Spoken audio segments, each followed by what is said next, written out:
Salam sahabat firman yang diberkati Tuhan. Apa kabarmu hari ini? Kabar sukacita ya. Saya pribadi bersyukur karena kita jumpa pada pelajaran rohani, pelajaran yang kelima. Saya berterima kasih juga untuk sahabat firman yang sudah mengikuti channel saya pada waktu yang lalu. Dan saya yakin juga bahwa sahabat firman sudah membagikan pelajaran rohani ini kepada teman-teman yang lain. Nah, saya berterima kasih untuk partisipasi saudara-saudara. Sebelum kita akan belajar, mari kita berdoa. Bapa Surgawi, kami siap untuk mempelajari firman-Mu. Kami mohon Roh Kudus menyanggupkan kami, sehingga kami mampu mengerti akan firman yang kami akan pelajari. Kami menyerahkan firman dalam tangan-Mu, jadilah kehendak-Mu. Kami sudah berdoa hanya dalam nama Yesus Juru Selamat kami. Amin. Judul pembahasan kita sepanjang minggu ini adalah Semua Bangsa dan Babel. Ayat inti terdapat dalam Kejadian 11 ayat 9. Firman Tuhan, itulah sebabnya sampai sekarang nama kota itu disebut Babel. Karena disitulah dikacaubalahkan Tuhan bahasa seluruh bumi, dan dari situlah mereka diserahkan Tuhan ke seluruh bumi. Kalau saudara baca Kejadian 1 dan Kejadian 11, Kejadian 1 sebelum Allah menciptakan langit dan bumi ini kacau. Kacau secara fisik. Tetapi ketika Allah berfirman dan bumi diciptakan, maka sangat teratur dan sangat indah. Di Kejadian pasal 11, saudara-saudara, setelah air bah, terjadi kekacauan yang terjadi, kekacauan moral. Kekacauan moral. Statement yang saya sampaikan pada pelajaran minggu yang lalu bahwa bukan saja air bah menghancurkan dunia ini, tetapi air bah itu merupakan kesempatan kedua bagi manusia untuk bertobat dan untuk mengikuti Tuhan dan melayani Tuhan. Ya. Nah, namun ada sesuatu yang terjadi yang sangat luar biasa. Saya katakan tadi, ketika terjadi air bah, terjadi kekacauan moral. Siapa penyebab sampai terjadi pemberontakan, kekacauan moral, pemberontakan yang terbuka melawan Allah? Siapa penyebabnya? Kalau saudara baca di dalam Kejadian pasal 9, ternyata kita dapati bahwa yang menyebabkan sehingga terjadi kekacauan dan pemberontakan dan segala macam adalah Nuh. Apa yang Nuh buat? Nuh mabuk, sahabat firman. Nuh mabuk. Akibat Nuh mabuk ini, sahabat firman, mengajarkan kepada anak-anak untuk tidak hormat kepada orang tua. Akibat Nuh mabuk adalah anak-anak atau keturunannya mencari kemuliaan dan kekuasaan. Amsal pasal 23 ayat 31 sampai 35. Ya. Kemabukan membuat kita kehilangan kendali atas diri kita. Mabuk anggur, saudara-saudara. Dan kita lihat di sini, ternyata keturunan Nuh ini diajarkan untuk mabuk kekuasaan. Mabuk anggur dan mabuk kekuasaan sama, saudara-saudara. Kehilangan kendali atas diri, ya, diri sendiri. Dan ini yang terjadi, sahabat firman. Namun ketika saya melihat dari pelajaran ini, komentar ini, maka saya yakin di sahabat firman yang mengikuti channel saya ini tidak ada orang yang suka mabuk kekuasaan, ya, suka mabuk kekuasaan. Ya. Kalau ada di channel ini, saya mau katakan, saudara-saudara, mari kita semua berbalik ke arah Tuhan. Karena ternyata mabuk anggur dan mabuk kekuasaan ini dosa yang dibudayakan. Dibudayakan. Dan terjadi, saudara-saudara. Terjadi di dunia ini. Yang lebih parah lagi, terjadi pada orang-orang yang mengaku penyembah Allah. Penyembah Allah. Mari kita lihat. Lanjut, sahabat-sahabat firman. Ya. Kejadian 9 ayat 25, berkatalah ia, terkutuklah Kanan, hendaklah ia menjadi hamba yang paling hina bagi saudara-saudaranya. Nah, Kalau saudara baca Kejadian pasal 9 ini, ketika Nuh mabuk, dia kehilangan kendali, dia membuka pakaiannya, artinya dia tidak berbusana.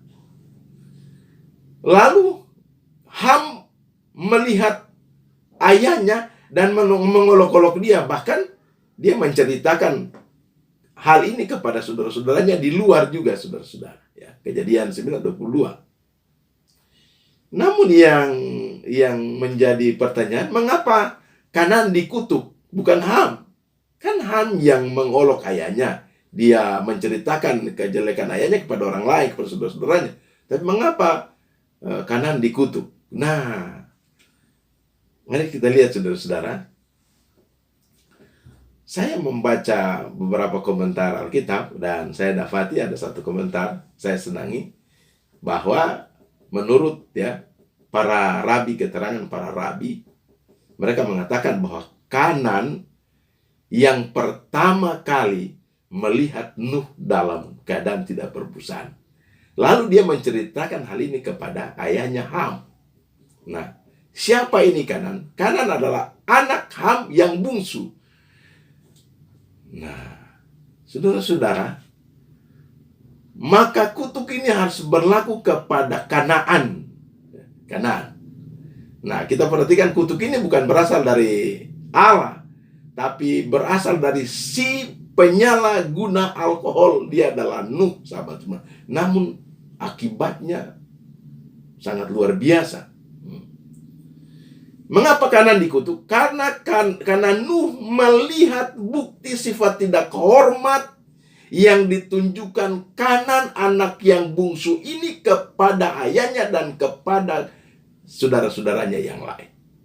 Maka akibat Kanan dikutuk, sejarah bangsa Israel, bahwa orang Kanan dipandang sebagai bangsa yang paling hina, bangsa yang penyembah berhala, bangsa yang jahat, bangsa yang terkutuk, yang harus dibinasakan. Ini akibat kutuk dari mulut Nuh kepada Kanaan.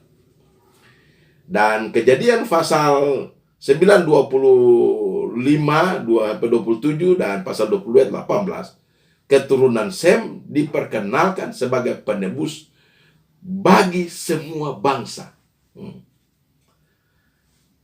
Sahabat firman yang diberkati Tuhan, ketika anak-anaknya yang lain melihat ketelanjangan ayah mereka Nuh, maka mereka membawa sehelai kain.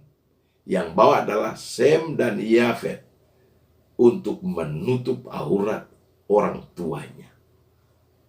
Ternyata ini sama dengan Allah menutup ketelanjangan Adam dengan kulit binatang. Sangat luar biasa, saudara-saudara. Apakah Allah sanggup menutup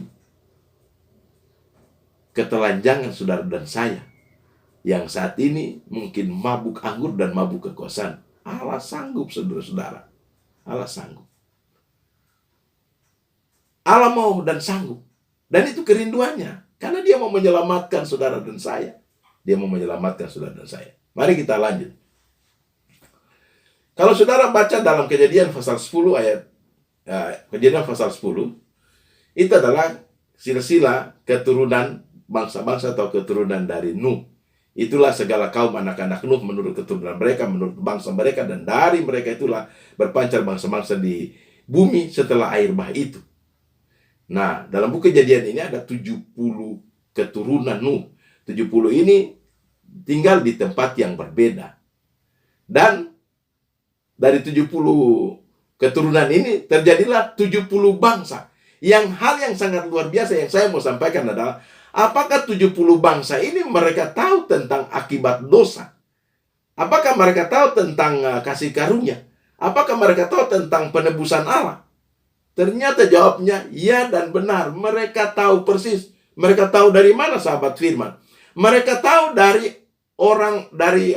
orang tua mereka, dari opa mereka, Adam. Adam menceritakan hal-hal itu kepada Lamek. Dan sahabat firman, Lamek menceritakan akibat dosa, kasih karunia, dan penebusan kepada anaknya, anak putranya, dia adalah Nuh. Nuh dipilih Allah untuk menegur orang-orang. Dia menyatakan dosa, kasih karunia, dan penebusan. Dan sahabat firman, setelah selesai air bah, Nuh memperingatkan keturunannya, anak-anak Sem, Ham, dan Yafet, dan keturunannya. Mereka ternyata saling menceritakan hal ini dari keturunan satu ke keturunan yang lain. Namun saudara-saudara, mereka tetap memberontak. Banyak yang memberontak kepada Allah, tapi hanya sedikit yang setia, yang menyembah Allah, yang sisa, ya sedikit. Oke, nanti kita akan dapati siapa sedikit ini. Mereka yang sedikit ini. Nah, kalau saudara lihat tadi pertama kali anak-anak diajarkan untuk tidak menghormati orang tua ketika Nuh mabuk. Anak-anak diajarkan untuk mencari kekuasaan dan lain-lain ketika Nuh mabuk.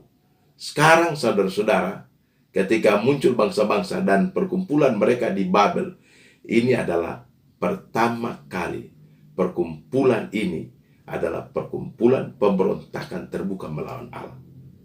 Pemberontakan terbuka melawan Allah. Mari kita lihat. Apa benar mereka memberontak? Mari kita lihat. Kejadian 9 ayat 15. Allah berjanji bahwa tidak akan ada lagi air untuk membinasakan bumi ini. Allah berjanji, itu janji Allah. Itu tanda pelangi, saudara-saudara. Tapi konsep dari keturunan Nuh ini adalah mereka harus membangun menara Babel ini supaya menyelamatkan mereka dari banjir kedua. Di mana ada janji ada banjir kedua, sahabat firman? Nah, ada di dalam Alkitab. Mereka, ini karangan mereka sendiri. Yang berikut, kalau di Babel mereka maksud mencari membangun Babel, Kejadian 11 ayat 4, mereka, marilah kita mencari nama. Nama siapa yang mereka cari? Ternyata nama mereka, mencari nama, saudara-saudara. Karena Allah mempunyai nama yang kekal. Nama Allah yang mulia, Yesaya 63 12 dan 14. Nah, ada dua hal yang tiga hal kita sudah dapati. Hormat orang tua, mencari kekuasaan, dan mencari nama, saudara-saudara. Yang nanti kita lanjut. Yang berikut, mereka menentang Allah. Salah satu adalah Kejadian 9 ayat 1. Ketika air bah surut, Nuh keluar dari bahtera, Allah perintahkan penuhilah bumi ini. Mereka berkumpul di Babel untuk merencanakan kejahatan terbuka melawan Allah adalah mereka menolak untuk memenuhi bumi. Oke? Kita lihat pada poin yang pertama sampai ketiga. Tidak hormat orang tua, mencari kekuasaan, mencari nama pada zaman mereka. Hal ini apakah berlaku pada zaman kita? Ya dan benar, saudara-saudara. Yang paling parah di sini, saudara-saudara, ini dipraktikkan oleh orang-orang yang mengaku percaya kepada Yesus Kristus. Ya. Poin kedua dan poin ketiga, mencari kekuasaan, mencari nama. Saudara-saudara, dengan berbagai cara dosa yang dibudayakan, berbagai cara untuk mendapat kekuasaan dan mencari nama. Dan lebih parah lagi, ya mencari nama dalam pelayanan. Ini dosa yang sangat terbuka melawan Allah, sahabat firman. Dan ketika itu terjadi, ternyata ini ciri-ciri Babel. Kalau itu ada pada saya hidupkan ciri-ciri Babel. Namun saya yakin di channel ini, sahabat-sahabat yang di channel ini tidak. Tapi kalau itu ada pada saudara dan saya, cepat berbalik, saudara-saudara. Kita cepat berbalik supaya Tuhan bisa menolong kita. Saya senang dengan statement orang-orang Papua, sahabat-sahabat kita ya, saudara-saudara kasih kita Papua. Saya senang dan saya sering sampaikan itu di dalam hati saya. Stop sudah. Arti yang luar biasa, artinya berhenti sudah, saudara.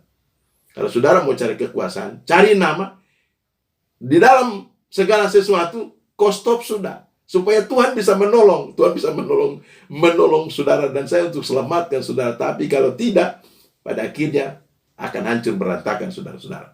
Dan ternyata kehidupan Babel ini adalah cara setan. Cara setan untuk menggantikan doktrin Allah. Ya. Dan dengan filsafatnya. Saudara lihat dalam Yesaya pasal 14 ayat 14, Wahyu pasal 18 ayat 2. Nah, mari kita lihat. Babel secara hurufian berasal dari bahasa Akadia yang berarti gerbang Allah. Dan kata Ibrani diartikan sebagai menara yang dibentengi. Saudara baca dalam Hakim-Hakim 8 ayat 9 sampai 17. Nah, mari kita lihat secara cepat. Apa tujuan mereka membangun menara Babel ini, saudara-saudara? Ada beberapa poin yang saya dapati, yang saya mau sampaikan. Ya, saya mau sampaikan menjadi bahan bagi, menjadi motivasi atau bahan tambahan atau apalah yang saudara bisa pikirkan. Poin yang pertama adalah pembangunan dari suatu kota dan suatu menara. Ya, nah, mereka ini manusia, mereka membangun gerbang Allah. Yang poin yang kedua adalah ukuran bangunan ini menyaingi bangunan-bangunan di zaman itu. Kalau poin 1 dan poin 2 dan mungkin gerbang Allah barangkali tidak ada masalah, karena itu rencana yang baik ya barangkali ya. Seperti kita rencana untuk membangun Ka'bah dan lain-lain. Itu tidak salah. Tidak salah. Mungkin Ka'bah itu pendekit ayat. Jadi ini poin 1 dan poin 2. Tidak ada masalah. Mari kita datang kepada poin yang ketiga, saudara-saudara. Mereka ingin membuat nama bagi mereka sendiri. Ini cari nama, saudara. Cari nama. Ketika ini terjadi, saudara-saudara tersadar kita terlibat pada pemberontakan terbuka melawan Allah. Yang berikut, mereka tidak ingin menyebar luas ke seluruh dunia melawan Allah. Allah perintahkan penuhilah bumi. Mereka katakan kami tidak akan mau ke penuhi bumi. Ya. Lalu yang lebih parah lagi, saudara-saudara, menara ini dibangun untuk menyembah dewa-dewa langit, yaitu bintang. Ini merupakan suatu upaya manusia untuk mengorganisir diri mereka untuk terpisah jauh dari Allah, dan lebih bahayanya adalah untuk menggagalkan kehendak Allah. Saudara-saudara, kalau cari nama dan cari nama ini atau cari kekuasaan ini ujung-ujungnya akan menyembah kepada hal ini. Bisa saja itu dewa, sahabat firman. Ya, dewa. Dan pada akhirnya, karena dosa sudah terorganisir, lama-kelamaan kita menggagalkan kehendak Allah atas apa yang kita buat sendiri. Ya, apa yang kita buat sendiri. Oke. Bukti mereka mencari nama adalah seorang pemerhati rohani, ya, Filobahka. Dia mengatakan bahwa mereka menuliskan nama-nama mereka pada tiap-tiap batu bata sehingga mereka tidak terserah. Nah, ini juga adalah contoh pertama dari keangkuhan manusia yang terorganisir dan berfungsi jauh dari Allah dan menggagalkan kehendak Allah. Saudara-saudara, cari kekuasaan, cari nama, akibatnya adalah keangkuhan. Keangkuhan itu akan menuntun kita untuk menyembah akan apa yang kita buat di dalam kehidupan kita setiap saat. Itu yang terjadi, ya. Itu yang terjadi. Oleh sebab itu, cepat kembali kepada Allah, ya. Cepat kembali kepada Allah. Ya. Akibat dari hal ini, bahasa dikacau balaukan di dunia. Bahasa menjadi beragam bahasa bukan berkat, sahabat firman, itu menjadi kutuk. Oke. Apa respon Allah terhadap keadaan ini? Kejadian 11 ayat 5, lalu turunlah Tuhan untuk melihat kota dan menara yang didirikan oleh anak-anak manusia itu. Saudara-saudara, Allah tidak menunggu manusia untuk menghampiri dia. Allah langsung turun, dan tujuannya adalah dia harus menghentikan menghentikan pemberontakan ini yang akan menghancurkan diri mereka sendiri. Ketika terjadi tidak hormat kepada orang tua, mabuk secara anggur, mabuk kekuasaan, mabuk karena cari nama, mabuk kesombongan dan lain-lain sebagainya. Ingat bahwa Allah turun untuk menghentikan ini sehingga jangan kita dihancurkan, sahabat firman. Saudara akan baca dalam Kejadian 7 ayat pasal 7 dan pasal 8. Dengan cara yang sama waktu di Menara Babel ini, di Babel ini, cara yang sama Allah buat bagi kita pada zaman sekarang ini. Galatia 4 ayat 4, genap waktunya Yesus diutus untuk taat kepada hukum. Saudara-saudara, ternyata Yesus diutus untuk membebaskan kita dari kehancuran pribadi ini, ya, dan memberi kita hidup kekal. Oleh sebab itu buka hati kepada Tuhan. Ya. Dan ketika ini terjadi, kalau ada itu terjadi dalam kehidupan kita, saudara-saudara, Tuhan turun, dan ini merupakan pukulan bagi kesombongan kita dan kebanggaan kita, ya. Dengan berbagai cara Tuhan tegur kita, tapi karena dosa sudah terorganisir, dosa sudah membudaya, maka terjadilah orang tidak mengakui, ya, tidak mengakui, menolak kehendak Allah.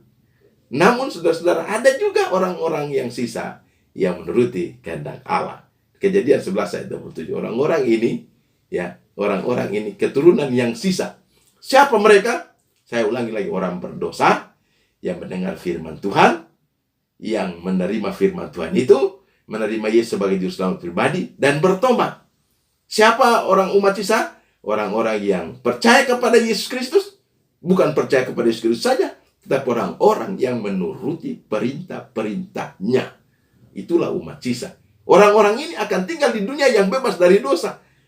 Selain itu, saudara-saudara, tidak. Ya, tidak. Jadi saya katakan ulang lagi, supaya menjadi anak Allah, ikut apa yang firman inginkan, apa yang firman tunjuk. Jangan ikut apa yang orang bilang. Ya.